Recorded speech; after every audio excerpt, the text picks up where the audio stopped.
Ma'asyiral muslimin, jamaah salat khusuf yang dimuliakan Allah Subhanahu wa taala. Malam ini kita sedang berada dalam kondisi ditakut-takuti Allah Subhanahu wa taala dengan gerhana bulan. Gerhana itu sama dengan gempa. Gerhana sama dengan tsunami. Gerhana sama dengan musibah-musibah yang lain. Satu di antara tanda-tanda kuasa Allah yang tidaklah Allah Subhanahu wa taala mengutus gerhana kecuali dalam rangka menakut-nakuti manusia. Allah Subhanahu wa taala berfirman, "Wa ma nursilu bil ayati illa takhwifan." Tidaklah kami mengutus tanda-tanda kuasa Allah melainkan dalam rangka menakut-nakuti hambanya. Artinya bahwa gerhana adalah tanda kasihan Allah kepada kita. Setelah mungkin dari gerhana ke gerhana yang cukup lama waktunya, kita mungkin dilalaikan, futur, banyak maksiat kepada Allah Azza wa Jalla. Maka malam ini Allah kembali mengingatkan kita dengan adanya gerhana ini, agar kita kembali bertobat kepada Allah Azza wa Jalla dan meninggalkan maksiat kepada Allah Subhanahu wa taala. Ma'asyiral muslimin yang dimuliakan Allah Subhanahu wa taala, di zaman Nabi SAW gerhana tidak secepat hari ini. Boleh jadi mungkin 10-15 tahun baru terjadi gerhana, tapi hari ini gerhana hampir setiap tahun. Ada apa ini? Di zaman Nabi SAW, tepat pada saat kematian putranya Ibrahim, putra Maria Kibtiyah, dan putra Nabi SAW, terjadi gerhana matahari total. Maka Nabi SAW bergegas dari rumahnya, sampai ada yang lupa yang dibawa Nabi SAW saking ketakutannya. Kemudian Nabi SAW langsung menuju masjid, kemudian memerintahkan para satu sahabat dan mengatakan, "As-salatul jami'ah, as-salatul jami'ah." Begitulah tanda panggilan salat gerhana. Maka semua para sahabat datang memenuhi Masjid Nabawi dan salat bersama Nabi SAW. Dari sini kita tahu bahwa kalau ada perkara yang menakutkan, maka Nabi SAW memberikan arahan kepada kita, "Fafza'u ila salah." Sebagaimana hadis Nabi SAW, "Idza hajabahu bi amrin fazi'a ila salah." Apabila seseorang mendapatkan ketakutan, bersegeralah salat. Karena solat adalah pintu Allah Subhanahu wa ta'ala antara kita dengan Allah, dan itu pintu keselamatan. Makanya dalam panggilannya pun, hayya 'alas salah, hayya 'alal falah. Mari kita solat, mari kita menang. Ma'asyiral muslimin yang dimuliakan Allah Subhanahu wa ta'ala. Kemudian Nabi SAW melaksanakan salat, yang salat itu menurut para sahabat sangat gharib, sangat aneh. Belum pernah dilakukan sebelumnya cara solat seperti itu, sehingga para sahabat heran. Karena Nabi SAW solat 2 rakaat, setiap rakaat 2 ruku dan 2 sujud, dan itu belum pernah dilakukan sebelumnya. Ditambah-tambah, saat Nabi SAW solat, Rasul sempat mundur sedikit ke belakang. Semua saf ikut mundur sampai ke belakang, saf perempuan. Kemudian seolah-olah Rasul mengambil sesuatu, kemudian maju lagi ke depan, saking ketakutannya. Selesai kemudian Nabi SAW salat 2 rakaat. Maka Nabi SAW sampai mengatakan dalam doanya kepada Allah Subhanahu wa ta'ala, "Ya Rabb, limadha tu'adzibuhum wa hum yastaghfirun?" Ya Rabb, apakah engkau akan mengazab mereka umatku sementara mereka senantiasa istighfar kepadamu? Ketika itu Nabi SAW berkhutbah. Pertama kali khutbah, Rasul ingin mengingatkan, meluruskan akidah yang menyimpang dari akidah orang-orang jahiliyah. Kata Nabi SAW, "Inna syamsa wal qamara ayatani min ayatillah, la yakhsifani li mauti ahadin wala li hayati." Sesungguhnya matahari dan bulan, kata Rasul, dua-duanya adalah tanda dari tanda kuasa Allah. Tidaklah keduanya digerhanakan Allah karena kematian seseorang, bukan pula karena dihidupkan seseorang, karena saat gerhana itu terjadi wafatnya Ibrahim putra beliau, dan orang-orang menyangka dengan kematiannya terjadi gerhana. Karena itu keyakinan jahiliyah seperti itu, di mana orang-orang jahiliyah meyakini bahwa bulan, bintang, matahari memiliki pengaruh secara zatnya kepada peristiwa yang ada di bumi. Makanya Rasul meluruskan akidah para sahabat dari akidah yang menyimpang orang-orang jahiliyah. Sesungguhnya matahari dan bulan hanyalah tanda-tanda kuasa Allah. Tidaklah keduanya terjadi gerhana bukan karena matinya seseorang, bukan pula karena hidupnya seseorang. Akan tetapi kata Rasulullah, liyukhawwifa bihi ma ibadah, untuk menakut-nakuti hamba-hambanya. Tapi pada hari ini takutkah kita terhadap gerhana? Rupanya tidak takut. Betapa banyak orang-orang yang tidak merasa takut dengan gerhana, padahal tujuan Allah menggerhanakan matahari dan bulan itu untuk menakut-nakuti kita. Karena gerhana ini alamat, tanda kuasa Allah. Bisa saja setelahnya banyak terjadi musibah, kita tidak tahu. Ma'asyiral muslimin yang dimuliakan Allah Subhanahu wa taala.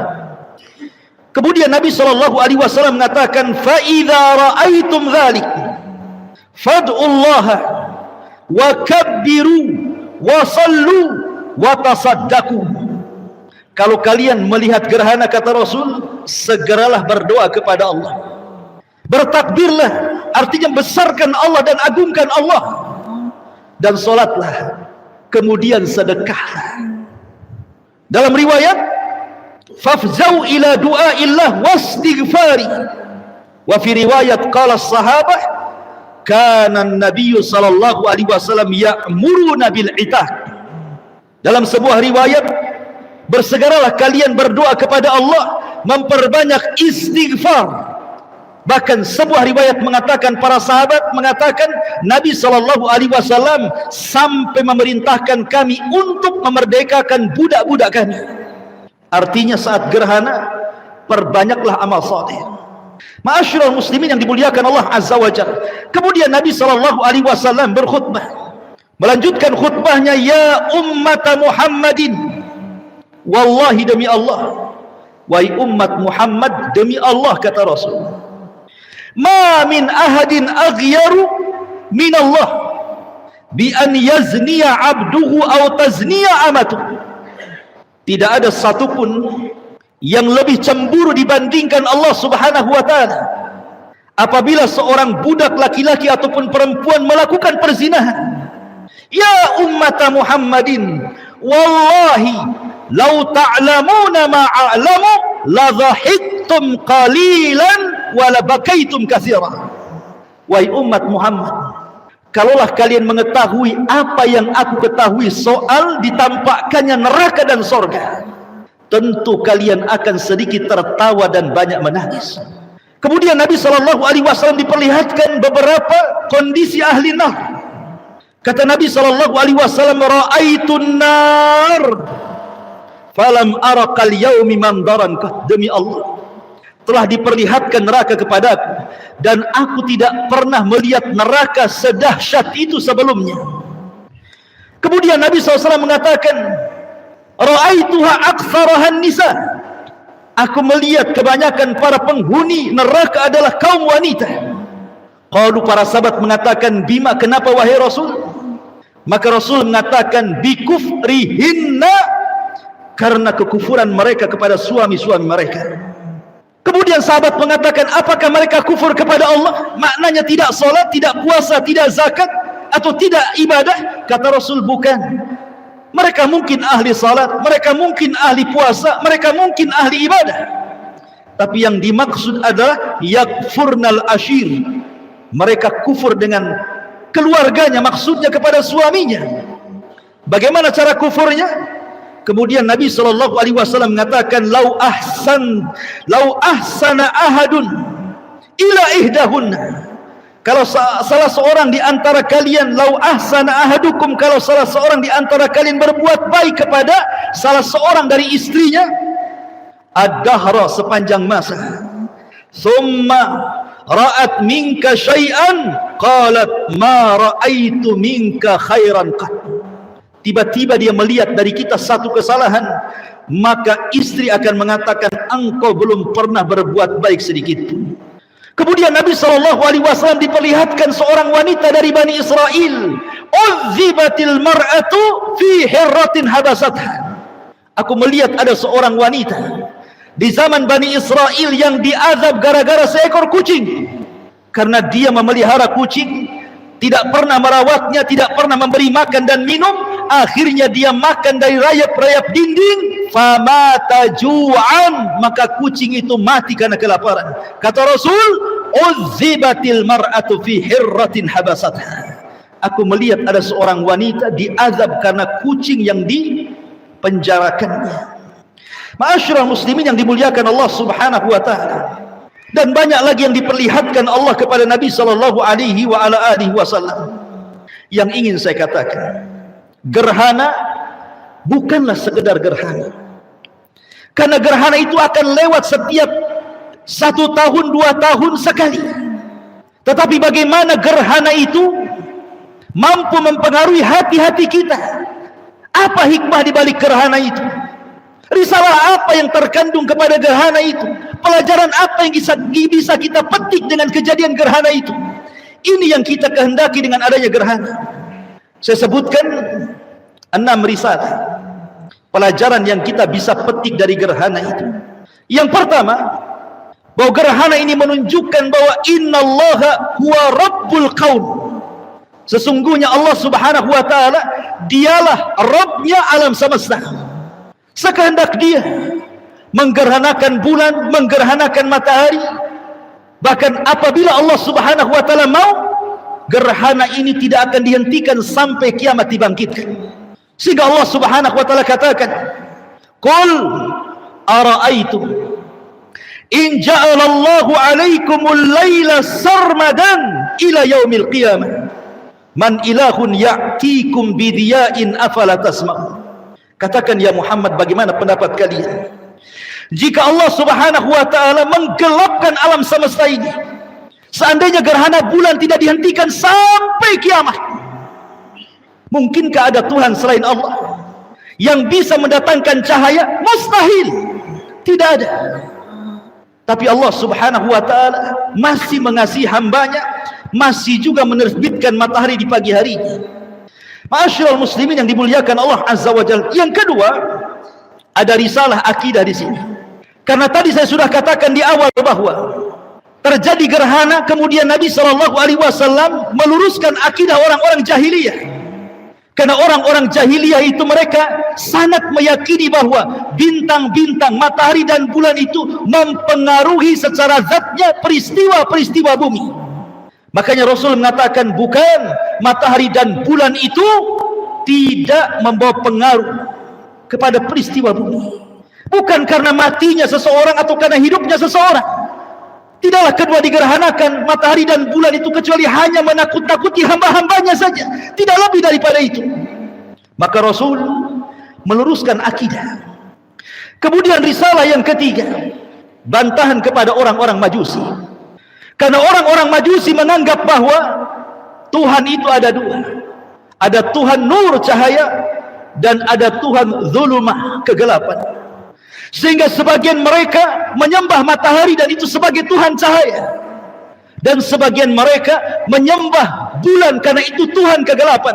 Maka Allah bantah dalam Al-Quran, la tasjudu lisyamsi wala lilqamar wasjudu lillahi alladhi khalaqahunna in kuntum iyyahu ta'budun.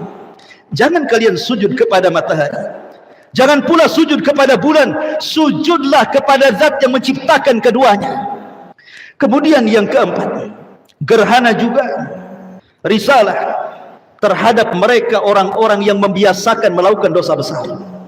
Lihat Nabi SAW katakan di awal tadi, tidak ada siapapun yang lebih cemburu dengan Allah Subhanahu wa taala saat melihat ada seorang hamba laki-laki ataupun perempuan kemudian dia berzina. Artinya risalah kepada para pelaku dosa besar, khususnya orang-orang yang suka berzina dan juga dosa-dosa besar yang lainnya, bahwa kerusakan di permukaan bumi ini itu disebabkan maksiat kepada Allah Subhanahu wa taala. Kemudian risalah yang kelima, ada risalah tadzkiriyah. Risalah mengingatkan kita bahwa gerhana ini mengingatkan kita dengan dekatnya hari kiamat. Karena di antara tanda-tanda dekatnya kiamat adalah terjadi gerhana. Khasfun wa maskhun wa qadhfun, kata Rasulullah. Terjadi gerhana, hujan batu, dan manusia dirubah sifatnya menjadi sifat binatang. Artinya dengan gerhana itu diingatkan bahwa berarti dengan seringnya gerhana menunjukkan lebih dekat kepada kiamat, dan kita diingatkan. Dan yang terakhir ada risalah ingzar, ada risalah ingzariyah, bahwa kita sedang ditegur, bahwa kita sedang diperingatkan oleh Allah Subhanahu wa taala dengan gerhana ini. Karena Allah Subhanahu wa taala katakan, wa manursilu bil ayati illa takhwifa. Tidaklah kami utus tanda-tanda kuasa kami kecuali dalam rangka menakut-nakuti hamba-hambanya. Dan Allah Subhanahu wa taala mengatakan, fa idza barikal basar wa khasafal qamar wa jumi'a asy-syamsu wal qamar yaqulul insan yawma idzin ainal mafar kalla la wazar ila rabbika yawma idzinil mustaqar. Apabila pandangan-pandangan manusia terbelalak karena ketakutan pada hari itu, wa khasafal qamar, dan bulan digerhanakan, artinya digelapkan, tidak ada cahaya bulan, matahari gelap, bulan gelap, tidak ada satupun bintang yang muncul saat gerhana bulan. Wa jumi'a asy-syamsu wal qamar, dan ketika Allah kumpulkan matahari dan bulan yang ketika itu tidak mungkin bertemu, tapi pada hari kiamat dipertemukan, manusia akan mengatakan pada hari itu, kemana tempat lari? Kalla la wazar, tidak ada tempat berlindung. Ila rabbika yauma idzinil mustaqar, hanya kepada Allah lah kita berlindung. Di sini ada inzar, peringatan bahwa gerhana ini mengantarkan kepada gerhana besar yaumul qiyamah, nanti pada hari kiamat. Ma'asyiral muslimin yang dimuliakan Allah Subhanahu wa taala, maka fa'tabiru ya ulil absar, jadilah gerhana ini pelajaran bagi kita. Abdullah ibn Mas'ud radhiyallahu anhu dinukilkan al-Imam At-Tabari ketika memberikan catatan kepada ayat wa manursilu bil ayati illa takhwifa, tidaklah kami mengutus tanda-tanda kuasa kami dalam rangka kecuali dalam rangka menakut-nakuti. Kata Imam At-Tabari rahimahullahu taala, innallaha yukhawwifun nasa bima syaa min ayatin la'allahum ya'tabirun aw yadhakkarun aw yarji'un. Kata Imam Tabari, ketika Allah menakut-nakuti manusia dengan tanda-tanda sesukanya, apa hikmah di balik itu? Agar manusia mengambil pelajaran, agar manusia mengingat Allah kembali, dan agar manusia bertobat kembali. Di zaman Abdullah ibn Mas'ud pernah terjadi gempa hebat. Kemudian Abdullah ibn Mas'ud mengatakan, ya ayyuhan nas, inna rabbakum yasta'tibukum fa'tibuhu. Wahai manusia, sesungguhnya Allah Rabb kalian sedang mengingatkan kalian dengan gempa ini. Seolah-olah kita katakan sesungguhnya Allah sedang mengingatkan kita dengan adanya gerhana bulan ini. Fa'tibu, ambillah pelajaran dari gerhana itu. Ambil pelajaran dari gerhana itu. Jangan sampai gerhana lewat, tidak ada satupun pelajaran yang kita petik dari gerhana itu. Mudah-mudahan khutbah gerhana ini bermanfaat. Kita berdoa kepada Allah Subhanahu wa taala, semoga kita diistiqomahkan oleh Allah Subhanahu wa taala, dijauhkan dari fitnah, dan semoga kita menjadi hamba-hamba yang takut kepada Allah ketika ditakut-takuti. Karena hanya orang-orang yang senantiasa takut kepada Allah, Allah jamin baginya sorga. Waliman khafa maqama rabbih jannatan, bagi orang yang takut Allah sediakan 2 sorga. Innallaha wa malaikatahu yusalluna 'alan nabi. Ya ayyuhalladzina amanu sallu alaihi wa sallimu taslima. Allahumma ighfir lil muslimina wal muslimat wal mu'minina wal mu'minat al ahya'i minhum wal amwat innahu qaribun mujibu da'wa ya qadiyal hajah. Allahumma arinal haqqa haqqan warzuqna ittiba'ah wa arinal batila batila warzuqna ijtinabah. Rabbana la tuzigh qulubana ba'da idh hadaitana wa hab lana min ladunka rahmatan innaka antal wahhab. Rabbana atina fid dunya hasanah wa fil akhirati hasanah wa qina adzabannar. Wa sallallahu ala sayyidina nabiyyina Muhammadin. Subhanakallahumma wa bihamdika asyhadu an la ilaha illa anta astaghfiruka wa atubu ilaik. Allahu ta'ala alam. Assalamualaikum warahmatullahi wabarakatuh.